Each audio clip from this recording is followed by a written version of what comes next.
and Cottonelle is the brand of toilet paper I buy when it's time to restock. We recently moved into a house that has a septic system, and I was completely freaked out that I was going to have to give up the brand that I love. And so I was happy to find out that Cottonelle is actually septic system safe.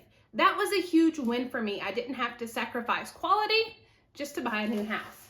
Now, the Cottonelle actually has the cleaning ripples. And so here's a roll that's open, and you can see here the ripples on the sheet.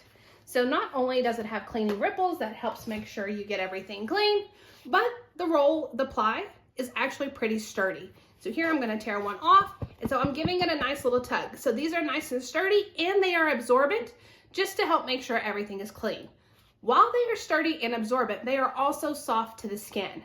That way, if I have a runny nose or anything like that, it doesn't irritate my skin, which is a huge plus because it's been allergy season. And so overall, we've been very satisfied with using Cottonelle for the past several years. And so I know it's awkward to have a conversation about toilet paper, but today we had one. So I hope you found this review helpful.